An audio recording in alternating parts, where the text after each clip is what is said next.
And I kind of went in dragging my feet a little bit, wanting to do more writing, but thinking, really, do I have to do drama? Do I have to do poetry? Those are not my genres. And I was so wrong. Oh, I also went in with a little bit of arrogance born of ignorance, because as a historian, I knew how to write. History is about writing, and I didn't think I needed classes, but why not have this cachet or stamp of a formal degree on what I was doing anyway? I was very quickly disabused of my notion that I didn't need classes in writing. It's just been phenomenal, the experience.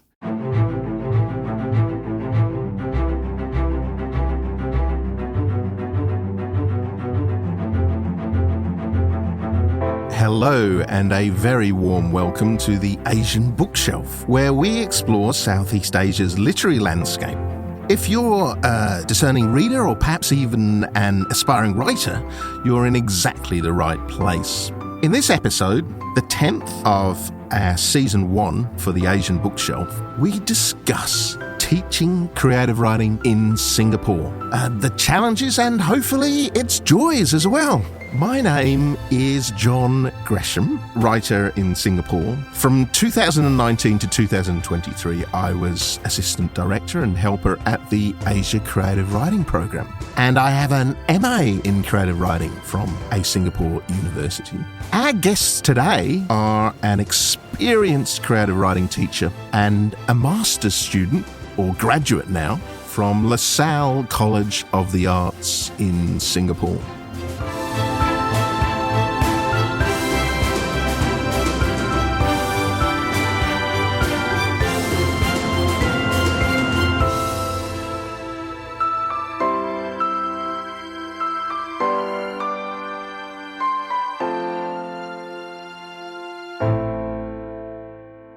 Dr. Rosslyn Prosser is the program leader of LaSalle's MA in creative writing. Also with us is Dr. Mandakini Arora. She holds a PhD in history from Duke University and graduated from LaSalle with an MA in creative writing. Dr. Ros, have you noticed any differences between teaching creative writing in Adelaide and Singapore? My response to this question is that it's really a particular area, and my training is in teaching technique. So to teach technique, whether it is structure and how to structure, et cetera, but in a way it's making assumptions to think that there is going to be a difference between these, because I think all students across the world are capable of learning technique. So this is a great question. Whether a cultural difference in the student, yes, I think there is. So those cultural differences are things like respect and obedience in Singapore, which is fabulous in a way, because one of the things I notice is the extraordinary fast turnaround in the student response to critique or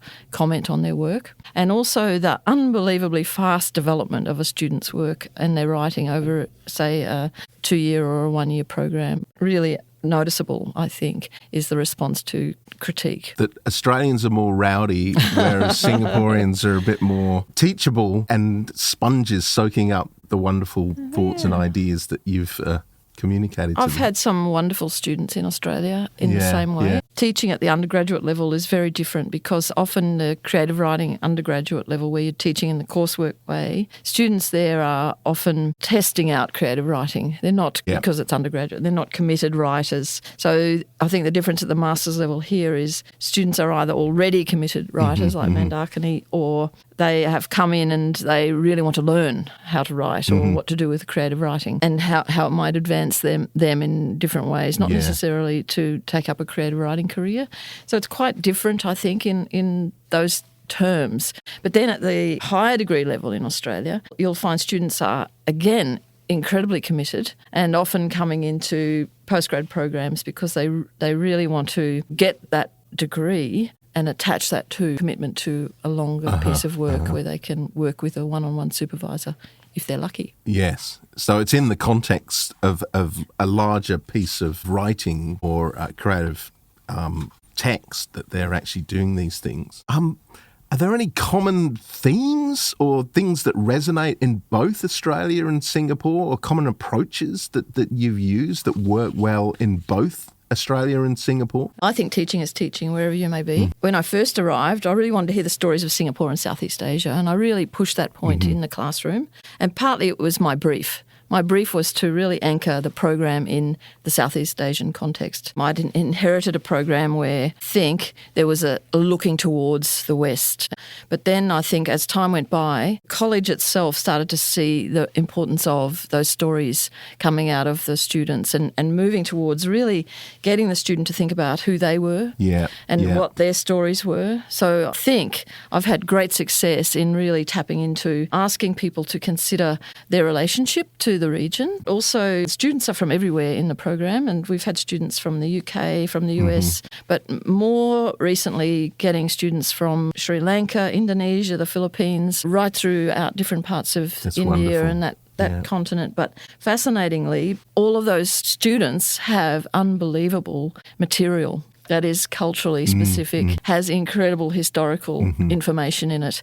And so it's asking the student to consider themselves within that framework and tell the story of who they are, but more where they have come from and where their families have come from and what is their region that they've come from. And to think about that through things like food writing or thinking about that through tracing your family lineage and finding your grandparents' stories or your whatever you know and writing it, not just thinking that's something else. Yeah. I think that decentering and that decolonizing of a creative writing program is very important. There's been literature, as you know, recently from Matthew Sauzes and Chavez and others on cultural appropriation and on these type of decolonizing strategies in the creative writing classroom. We'll ask a few questions about that later, but let me turn to Mandakini. Why did you decide to study an MA in creative writing rather than just continue with history? So I don't really see a contradiction there. It wasn't a change in what I was doing. It was almost like an organic evolution. Now, in hindsight, I could knowing what I know about the creative writing program and how much I've gained from it, I could dishonestly come up with a number of reasons, but it actually was very organic. So yes, I'm a historian. However, I did feel I wasn't doing enough, so I joined the American Women's Association, Singapore's writers group, which for me was a game changer. I mean, it's a wonderful group of women who meet and workshop each other's writing. And someone there suggested these short courses offered by LaSalle Online by Daryl Wetter, who founded the MA program, established the MA program at LaSalle. So I took those, and then it was a hop, skip, and a jump to the master's. And I kind of went in dragging my feet a little bit, wanting to do more writing, but thinking, really, do I have to do drama? Do I have to do poetry? Those are not my genres. And I was so wrong. I also went in with a little bit of arrogance born of ignorance, because as a historian, I knew how to write. History is about writing, and I didn't think I needed classes, but why not have this cachet or stamp of a formal degree on what I was doing anyway? I was very quickly disabused of my notion that I didn't need classes in writing. It's just been phenomenal, the experience. So I see it as an organic evolution, and the two go hand in hand. I have often read about people like this popular historian, Barbara Tuchman, who wrote in this book called Guns of August about the lead up to World War II or World War I, I forget which. But she's a popular historian, not trained as a historian, writes brilliantly, is a Pulitzer Prize-winning author. And I've read about her that she's a writer, not a historian. Comments like that always did jar with me, because I wondered why there had to be a separation. You can be a historian. If you're a historian, you are also a writer. And that's one of the beauties of a creative writing program, is that they can open your eyes to other ways of writing about something. They can expand your own creative paths. And rather than just a creative writing program being just about teaching you a form or teaching you what the teacher likes and getting everybody to be like the teacher, they're more about expanding your range of what are the possibilities that creative writing can do, including as you're working on history and creative nonfiction, and especially, in the last, 5 to 10 years with wonderful creative nonfiction books coming out, and even fiction writers like Olga Tosarik, the Polish Nobel Prize winner, and who's it, Benjamin Labutin, The Maniac and things like that, who are kind of mixing fiction and creative non-fiction. Wonderful books to read too. I think you nailed it when you talked about creative writing, enriching one's writing, because the first class I had with Ros, I remember the first module was creative non-fiction, and she started speaking and it was like these mini light bulbs exploding in my brain where, she talked about hybrid forms, about creative non-fiction being interdisciplinary, about hybrid writing, creating, what was it, new generic or cross-generic products, something like that, and the possibility of combining history and personal stories. And I was just sitting there riveted. Exactly. So I think that's the future of writing, is this mishmash, this hybrid, because now, we are so bombarded with social media, which is massive amounts of hybrid forms in that. So creative writing is all about trying to understand the diversity of the different forms and genres and how they can all explode in a whole mix together. And it can be a complete mess. It can be a horrible porridge that nobody will want to eat. And it's not just about throwing everything together and seeing what comes out. There are ways of doing things well, and there are ways of making a complete disaster. My next question kind of relates to one of the wonderful writers that we had up in the Asia Creative Writing Program, Akhil Sharma, and we asked him about his experience in teaching creative writing in Singapore, and he came out with about 4 points. His first point was, the more local and specific one can make a work, the more universal it usually is. There shouldn't be any shyness about local subjects and language, e.g. Singlish and things like that. One of the things I do is encourage students to find their stories that relate to where they're from, and that might be from the UK or wherever. I had a fabulous student whose background was Hungarian, and he wrote a wonderful piece using masks, and he actually set about making a mask. So this is about creative writing, allowing anything to happen in the classroom, and he made masks because they related to his heritage.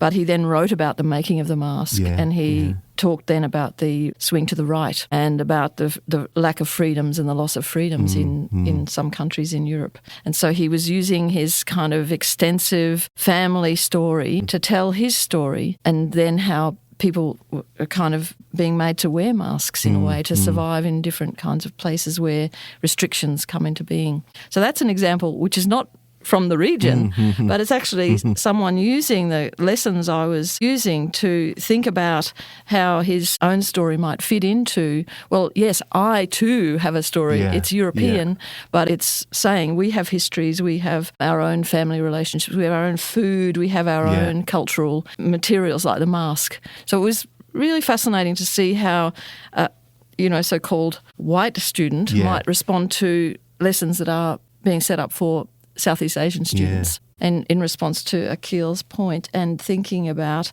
who are you is all of those kinds of economic, social, cultural, contextual, historical, but also your gender, your sexuality, your beliefs, your religion, your education. Think about everything.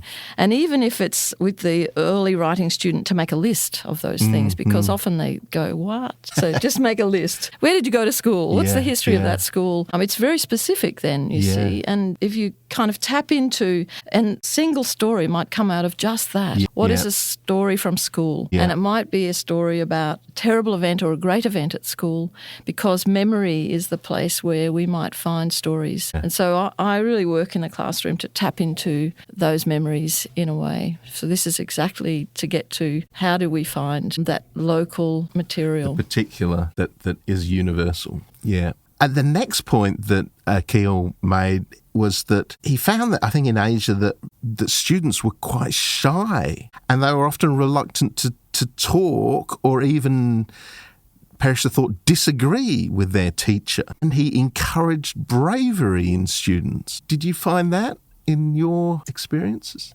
Well, it was wonderful to have Mandakini in the class because she was constantly challenging me. And I think if you have an older student in the classroom, which is happening every year, who are prepared to put their hand up and say something, then the younger ones start to do the same. once that is released in the classroom and the teacher responds in a particular way and doesn't close it down and doesn't get offended or upset or whatever it is, or says, well, you're wrong. So I only have one rule in the classroom, which is the word respect. And if you respect the students and their voice and also then expect respect back, which is complicated, it works at the level of allowing voices and kind of freedom to discuss. But if you're also tapping into personal stories, you're often vulnerable. And so to allow that vulnerability to come out in your work, which is the universal, right? Yes. Because everyone is responding to that universal story. It might be very Southeast Asian, but it might be a story of mental health issues or family, or in particular cultural expectations and norms that the student is wanting to write about and react against. The difficulty of living in a modern society with a family who are still holding on to older expectations. That can be fascinating because the student is then revealing. So that kind of is to get that happening, you really need to allow for the student to be able to speak back and say, but why can't I say this, or why can't I say that? So I only have one rule, which is respect. I think creative writing is one discipline where there is no right answer. The next point that Akil made was that he saw there was a lot of literary talent in Singapore from many places, not just Singaporean Chinese, but, the Malaysian, Indonesian writers, Singaporean writers here. I think there's people like Sophia Maria Ma. There's people in Singapore. His point was that, look, the market is small and the readers in Singapore is quite small. You have to go international. You have to submit internationally, and you should be brave and confident about doing that. And I think we have seen a bit of that. People like, I think, Marcus Ong, Rachel Heng, Jemima Wei, Amanda Lee Koh. We've seen lots of people submitting internationally. Do you have any reflections on submitting internationally or going forth internationally?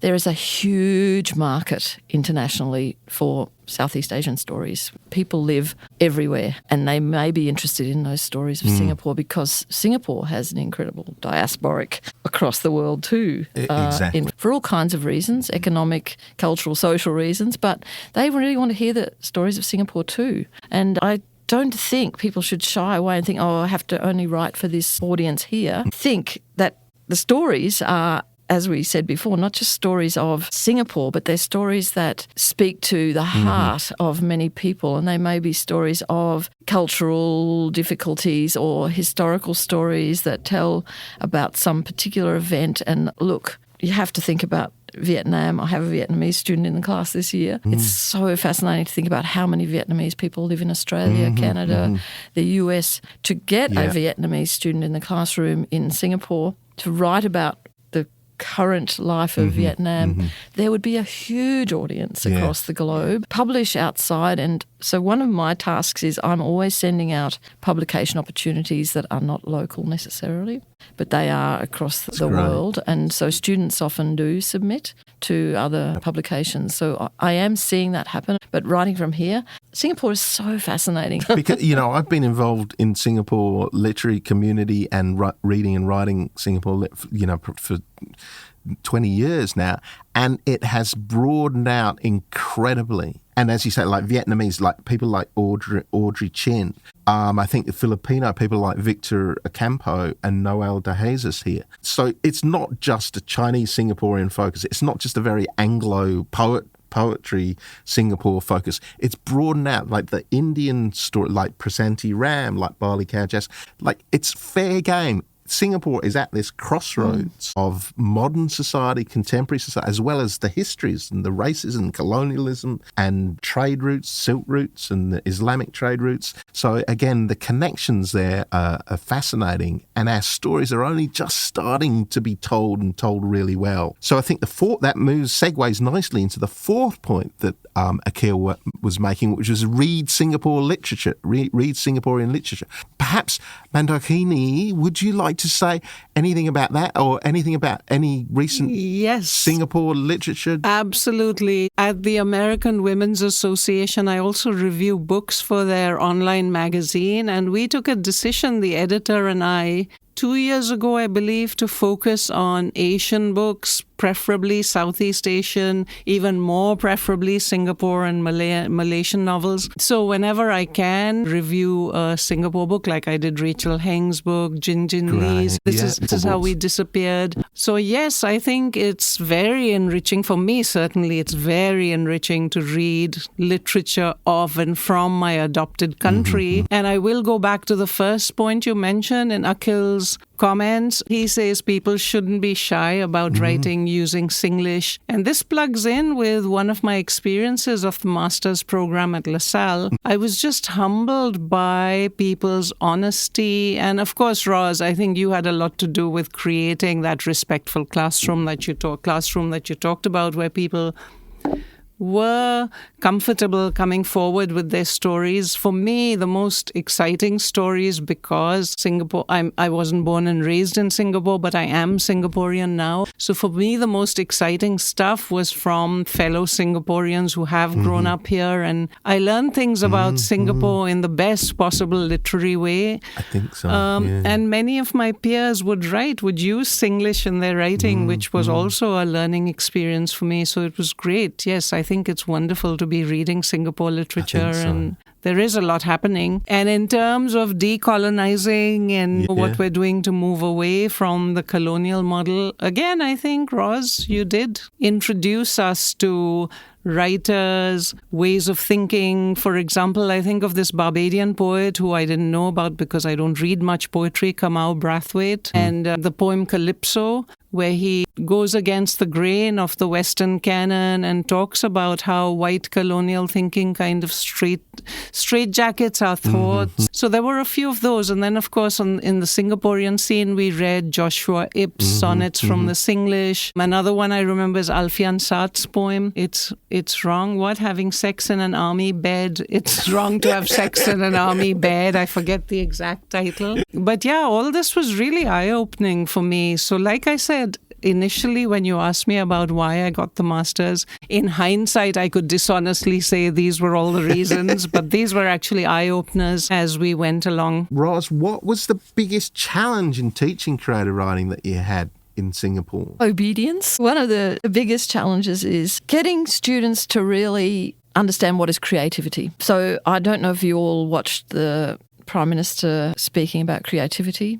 But his thing was, the challenge is that Singaporeans learn how to become creative and what is creativity, because for so long it's been a STEM-based learning system and education system. But creativity is not something that can be learnt in half an hour. Creativity is something that you have to encourage, work with, develop, make happen in specific moments with students in the classroom, so that they can tap into a part of their brain that has been is there from childhood, but is kind of channeled and funneled into becoming a successful Singaporean or a successful human being. It's everywhere in the world. It's not just here.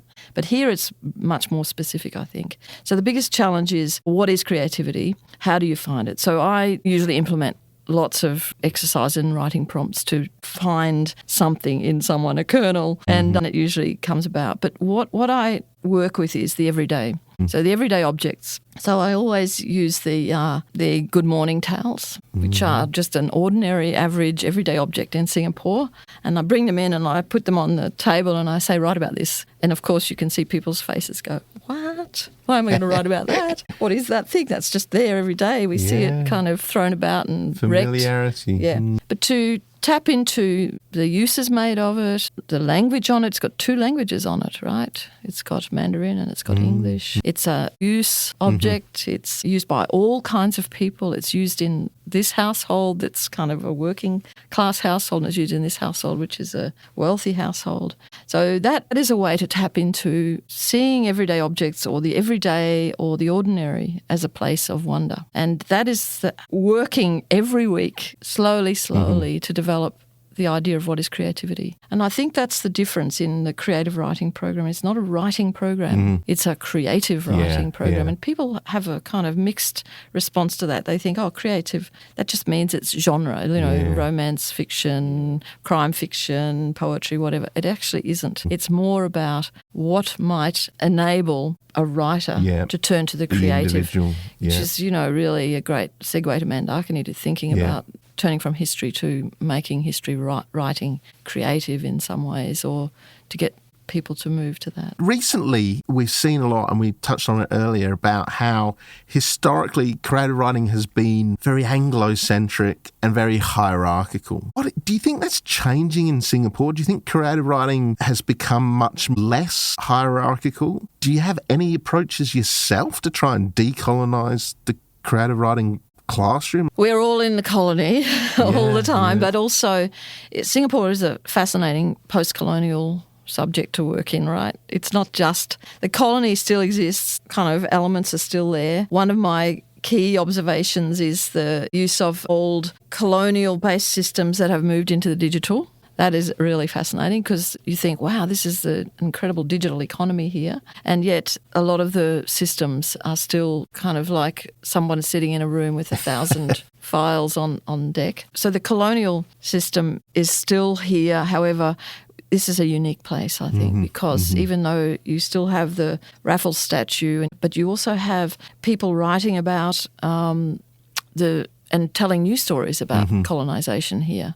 So you can't kind of throw away history, but you still must acknowledge history in some way as a colonial state. So decolonising the classroom is a process. Yes, yeah. A journey, I think. Yes. And here I am, a kind of Anglo, well, I'm not really. My father was Welsh and he was a coal miner, child of a coal miner and a coal miner's son, and he was a coal miner himself. So I don't feel in any way kind of a colonist. However, I know that in Australia, my position is very privileged in that colony, which still has a King Charles. So we kind of always negotiating colonial spaces, but trying to make new in the colonial space is our task. And decentering and find new centres away from London, New York, Frankfurt publishing centres, and try and build them in Singapore. And at some level, I think just the fact of welcoming Singlish in our poetry and our writing. You know, Brathwaite talks about nation language, and embracing that is an act of decolonization. And also the way the focus now in the creative writing program is to focus on your truth and your story in those writing prompts. That too is a little bit, I think, going against the grain. I don't know as much about the traditions as you guys do, but yes, I think all moving in a good direction. We hope that you have enjoyed this episode of the Asian Bookshelf and have a deeper understanding about creative writing in Singapore. So this is the final episode of the season as well, and we've covered a lot of ground this season, and we've really enjoyed ourselves, my fellow colleagues, producers T.A. Morton and Devika Misra, who've done such a great job about organising all these particular books that we've really enjoyed discussing, and all these topics that have really resonated with us and hopefully have meant something to you, dear listeners. So we really enjoy bringing this podcast, and hopefully it highlights aspects of the diverse and exciting literary landscape across our region of Southeast Asia and Asia. And we'd like to thank you all for tuning in and for your comments on social media these last 6 months. So thank you very much for listening to the Asian Bookshelf, home to words and voices from Asia today.